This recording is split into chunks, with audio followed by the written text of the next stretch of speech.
Texas because Trump won. That's right. Okay, well, it's past midnight. We should point that out. And we do have a call there. Hawaii, no surprise, is going to former Vice President Joe Biden. So those electoral votes go into his column. And joining us once again right now, Tucker Carlson. Tucker, there has been pushback to our call for Arizona to be in the Biden column, and my phone is lighting up with Republicans saying, can't do it.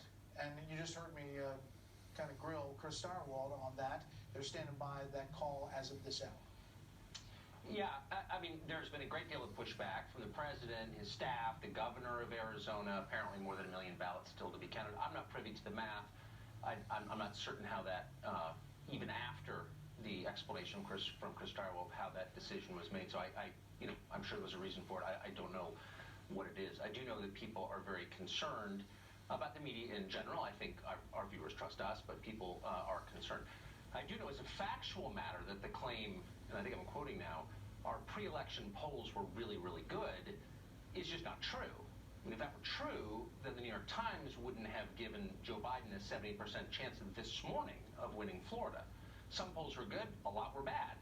And I know that the impulse always, for everyone, me, you, I mean, everybody, is self-justification, etc. But I mean, we should be honest about, and I'm not specifically talking about Fox News, but the media more broadly, we should be honest about the times that we were wrong. And some of these polls were wrong, and I think many of them probably were wrong for honest reasons, but wrong nonetheless. And that's a problem. That's misleading, and we should cop to it, I think. But one of the reasons that they may be wrong, Tucker, is something that we've talked about so much, which is this shy Trump vote, right? So you look at Florida, look at Ohio, look at Texas. You've got the president winning those areas by, I don't know, roughly 4 or 5%, something in that ballpark. And every one of the polls that we looked at, even the ones that tightened in recent days, had them in razor-thin margins in all of those areas. So it raises that question, how much is the shy Trump vote, right? Right. Is it just that the people that they're talking to are telling them the truth? They're just not talking to the right people? I think you're absolutely right.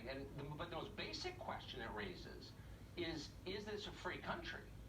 If you are afraid to express a legitimate political view in public, if you believe you could be fired for it or banished from polite society for it, is it a free society? And the answer, of course, is no, it's not. And that's a betrayal of the basic promise of America. I'm not overstating this. And by the way, if this were happening to Joe Biden voters, whom I did not vote for, I would say the same thing. You don't want to live in a country where you don't feel free to tell others who you're voting for, especially if it's a major party candidate. So that's a huge dysfunction at the center of our society, and the fact that we just accept it as normal, I think says something bad about us. And we really should, no matter who wins tonight, work to make this a free country going forward. Can I say something really quick? Yeah. I just think we should pay attention to the realignment underway. Again, this is separate and distinct from the ultimate winner of the race. There's a county in Texas, many counties in Texas, but Starr County, Texas, which is right at the bottom of South Texas on the Mexican border. It's one of the poorest counties in the country, I think the third poorest. The per capita income is $7 grand a year, and it's the most Hispanic county in the United States, 96%. So 4 years ago, Hillary Clinton won this county. A Democrat has won it every year since Benjamin Harrison. She won it by 60 points. Joe Biden won it by 5 points. So that's, in the most Hispanic county in America, a swing of 55 points over one presidential term. So that is a huge change. And the thing, from my perspective, that it tells you is that not everything is racial. White liberals tend to racialize everything, but for most people, economics and culture make the difference. And you're seeing the Republican Party become a party of wage earners in a way that it never has been ever since Abraham Lincoln started it.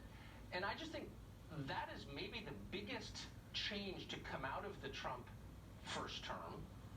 And I think it's something that will kind of define politics in this country for a long time. And we should pay a lot of attention to that. Again, people are voting along economic lines, not along the clean racial lines that intersectionality and all these other dumb theories suggest that they would. People who make less are voting Republican in bigger numbers. That's just a big thing. It's never been that way. Now it is. Is the polling industry dead? You know, I really hope so, and I could name some of the people who should be fired immediately, and I think I will. I just need to calm down enough to get their names on paper. But clearly, look, the instinct of every, I mean, this this is true in every industry because this is a function of human nature, but you cover for yourself and you think of an excuse, your children do it. Well, there's a good reason I did. Okay, no. You screwed up and you have to acknowledge it in order to get better.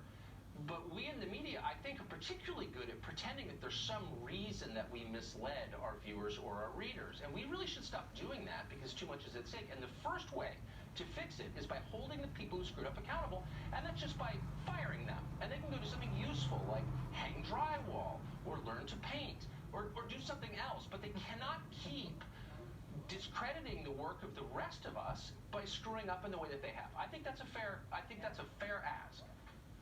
Yeah, I mean, I would just mention with regard to your earlier thought, Tucker, about the shy Trump vote and then the polling on top of it. If pollsters, the freedom of expression, I've seen so many front lawns during the course of this where there's signs for the Republicans who are lower down on the ticket, but not a Trump sign, right? So it's like shy Trump voter, up and down the street because they are afraid that if they put a Trump sign out that, something might happen to their house or they don't want their neighbors to know who they're voting for, but it's evident. So it's clear that a lot of these pollsters are not, no matter what they do, they're not going to be able to reach some of these folks. And they should open restaurants. Do you know what I mean? Or learn to fix transmissions. And that's great. Those are honorable jobs.